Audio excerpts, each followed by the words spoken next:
Doctor को वेतन भत्ता गाड़ी किस लिए मिलता है? अच्छी दवाई देने के लिए या लोगों को मारने के लिए? अरे जोर से बोलिए भैया, इतनी बात भी नहीं समझ में आ रही। मारने के लिए या जिंदा रखने के लिए? आप मिस्त्री को पैसा देते हैं घर बनाने में, टेढ़ी मेढ़ी दीवार बनाने के लिए, बढ़िया दीवार बनाने के लिए। तो ये सांसदों विधायकों को वेतन भत्ता, गाड़ी, बंगला, free air ticket, free rail ticket, आजीवन पेंशन, वीआईपी व्यवस्था, वीआईपी दर्शन, चार्टर्ड प्लेन, ये भारत को बर्बाद करने के लिए कानून बनाने के लिए मिलता है, भारत को आबाद करने के लिए। और जो आदमी अपनी ड्यूटी ठीक से न करे, वेतन भत्ता तो ले लेकिन ठीक से काम न करे, यानी हराम का खाए, उसको क्या कहते हैं? जोर से बोलिए, क्या बोलते हैं?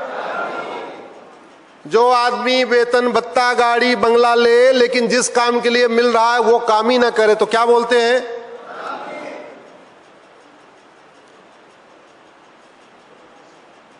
गड़बड़ तो नहीं है ना?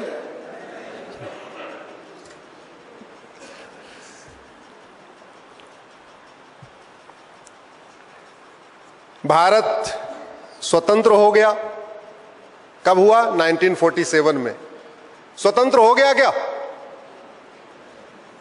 स्वतंत्र? स्व मतलब स्वयं का, तंत्र मतलब सिस्टम।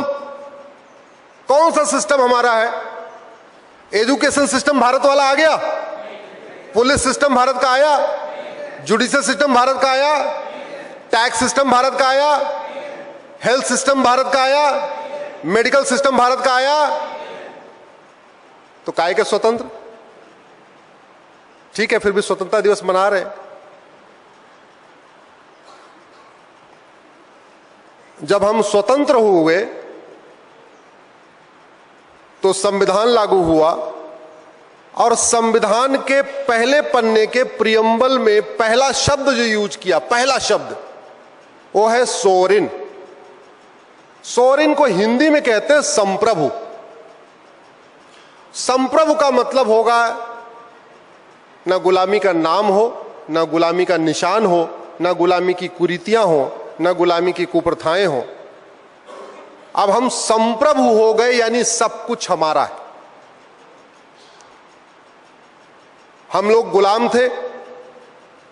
सनातन धर्म की रक्षा के लिए छत्रपति शिवाजी महाराज ने इतना बड़ा बलिदान किया, संभाजी महाराज ने इतना बड़ा बलिदान किया, गुरु गोविंद सिंह जी ने इतना बड़ा बलिदान किया, गुरु तेग बहादुर जी ने इतना बलिदान किया, और हमारे लाखों पूर्वजों ने इतना बड़ा बलिदान किया। मुझे तो पता चला कि परभणी के बहुत सारे लोग बलिदान हो गए राजाकारों से लड़ते लड़ते। ऐसा ही है ना? लेकिन संविधान बनने के बाद 1991 में कानून बना, 1991 में, इसका नाम है प्लेस ऑफ वर्शिप एक्ट।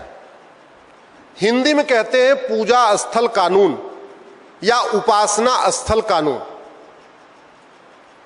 इसको हमने कोर्ट में चैलेंज किया हुआ है और कल इस पे सुनवाई भी है। मैं यहां से जाऊंगा सीधे सुप्रीम कोर्ट ही जाऊंगा। यह कानून यह कहता है कि बाबर, हुमायूं, तुगलक, गजनी, गोरी, खिलजी, औरंगजेब, शाहजहां, वजीर खां, उन्होंने जो हमारे मठ मंदिर तोड़े थे, आप उसको रिस्टोर करने के लिए कोर्ट नहीं जा सकते हो। तो मुगलों ने किसके मठ मंदिर तोड़े थे? हिंदुओं के, जैन के, बौद्ध के और सिखों के। गुरुद्वारा तोड़ा, जैन मंदिर तोड़ा, बौद्ध स्तूप तोड़ा, हिंदू मंदिर तोड़ा। और यह कानून संसद में बना, और संसद में उन लोगों ने उस पे पक्ष में वोट दिया जिन्होंने संविधान की शपथ लिया कि हम एक संप्रभु भारत बनाएंगे। संविधान की शपथ लिया हम गुलामी का नाम मिटाएंगे। संविधान की शपथ लिया हम गुलामी का निशान मिटाएंगे। और शपथ अगर नहीं लेते तो उनको वेतन भत्ता, गाड़ी, बंगला नहीं मिलता। एक बात याद रखिएगा, कोई व्यक्ति 10 लाख वोट से भी जीत जाए, लेकिन वो सांसद विधायक तब तक नहीं कहलाएगा जब तक कि वो शपथ नहीं लेगा। कोई विधायक 10 लाख वोट से भी जीत जाए, डीएम उसको सर्टिफिकेट भी दे दे, जो कलेक्टर सर्टिफिकेट देता है जीतने का, तब भी वो सांसद विधायक नहीं कहलाएगा। वो सांसद विधायक तब कहलाएगा जब वो शपथ ले लेगा, जाके सदन में, विधानसभा में शपथ लेगा, राज्यसभा में शपथ लेगा, लोकसभा में शपथ लेगा। कलेक्टर के आपके जिताने से कोई सांसद विधायक नहीं बनता, कलेक्टर के सर्टिफिकेट देने से कोई सांसद विधायक नहीं बनता। कलेक्टर के सर्टिफिकेट देने के बाद किसी को वेतन भत्ता, गाड़ी बंगला नहीं मिलता। वेतन भत्ता, गाड़ी बंगला, free air ticket, free rail ticket तब मिलता है जब वो संविधान की शपथ लेता है जाके विधानसभा या लोकसभा में। और शपथ क्या लेता है? मैं संविधान की शपथ लेता हूं कि संविधान को मानूंगा और संविधान के अनुसार काम करूंगा। और संविधान का आर्टिकल 49 क्या कहता है? आर्टिकल 49 कहता है जितने हमारे धार्मिक, पौराणिक, ऐतिहासिक स्थान हैं, इनको मुक्त कराना, इनको फ्री कराना, उनको मैनेज करना, उनको रिस्टोर करना, उनको रखरखाव करना, यह सरकार की ड्यूटी है। इतनी बड़ी गद्दारी कोई कर सकता है क्या? जिस चीज के लिए वेतन भत्ता, गाड़ी बंगला मिल रहा है, ठीक उसके उल्टा काम। नाम बड़ा प्यारा रख दिया, नाम रखा पूजा स्थल कानून, प्लेस ऑफ वर्शिप एक्ट। पूजा और प्रार्थना में अंतर होता है। जो लोग साकार ब्रह्म की उपासना करते हैं वो उनको कहते हैं पूजा, और निराकार की पूजा नहीं होती। निराकार की क्या होती है? जोर से बोलिए, क्या होती है?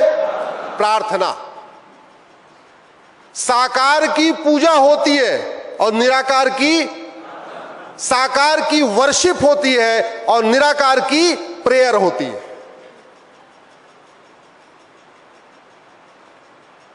दूसरा उदाहरण देता हूं। आप मंदिर बनाते हैं, वहीं ध्यान लगाते हैं, वहीं प्राण प्रतिष्ठा करते हैं, वहीं गणेश जी को बैठाते हैं, वहीं उनको भोग लगाते हैं, वहीं अपना सुख दुख कहते हैं। दुखी हैं तो वहीं जाके रोते हैं, खुशी हो जाते हैं तो वहीं जाके उनको धन्यवाद करते हैं। कुछ मांगना है तो उनसे मांगते हैं, कुछ देना है तो उनको ही देते हैं। इसको क्या कहते हैं? पूजा। इसलिए आपको एयरपोर्ट पे पूजा स्थल नहीं मिलेगा, एयरपोर्ट पे प्लेस ऑफ वर्शिप नहीं मिलेगा। एयरपोर्ट पे क्या मिलेगा? प्लेस ऑफ प्रेयर, प्रार्थना स्थल। क्योंकि पूजा स्थल बदला नहीं जा सकता, प्रार्थना स्थल बदला जा सकता है। पूजा स्थल में प्राण प्रतिष्ठा होती है, भगवान को बुला के वहीं उनको बैठाया जाता है। प्रार्थना स्थल केवल बैठने की जगह है, भगवान को वहां बुला के बैठाया नहीं जाता। यह अंतर है पूजा स्थल और प्रार्थना स्थल में। यह अंतर है मंदिर और मस्जिद में। इसलिए कह रहा हूं 5-5 हजार फेसबुक फ्रेंड बनाइए, जो कुछ यहां सुन के जा रहे हैं उसको लिखना शुरू करिए। जागरूकता तब बढ़ेगी। नहीं तो आप आए, सुन के चले गए, हम भी चले जाएंगे, आप भी चले जाओगे, अगले 24 घंटे के अंदर 75% 24 घंटे में भूल जाते हैं, ऐसा सर्वे कहता है। अब ये कानून का नाम क्या है? पूजा स्थल। और बनाया गया पूजा स्थल के खिलाफ। यहां अधिवक्ता बंधु बैठे हुए, कानून में जो शब्द होता है ना, वो उसके भले के लिए होता है। जैसे किसी कानून में महिला लिखा हुआ है तो किसके भले के लिए है? पुरुषों के या महिलाओं के? महिलाओं के। किसी कानून में SC ST लिखा हुआ है तो जनरल के भले के लिए है कि SC ST के लिए? SC ST के लिए। किसी कानून में चिल्ड्रन लिखा हुआ है तो बूढ़ों के भले के लिए है, बच्चों के भले के लिए है? बच्चों के। तो इस कानून में क्या नाम है? ये पूजा स्थल। और बनाया किसके भले के लिए? प्रार्थना स्थल। नाम दिया पूजा स्थल और बनाया किसके भले के लिए? प्रार्थना स्थल के। कानून कहता है कि आप 1947 में जहां पे जो जैसे था उसको आप चेंज नहीं करेंगे और अयोध्या के अलावा कोई मैटर कोर्ट में नहीं जाएगा।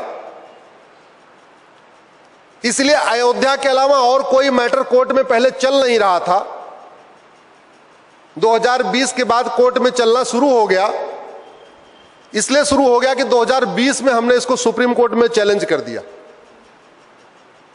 चैलेंज किया तब डिस्ट्रिक्ट कोर्ट के जजेस की थोड़ी हिम्मत पड़ी, उन्होंने फिर सर्वे का ऑर्डर करना शुरू कर दिया। और अभी पिछली डेट पे सुप्रीम कोर्ट ने स्टे लगा दिया, लेकिन इस बीच में 18 स्थानों पे सर्वे हुआ और जिन 18 स्थानों पे सर्वे हुआ वो सारे के सारे मंदिर निकले, सारे के सारे पूजा स्थल निकले, उसमें एक भी प्रार्थना स्थल नहीं निकला। इस कानून में कैसे, मतलब किस घटियापन से यह कानून बनाया गया, इसको आप समझिए।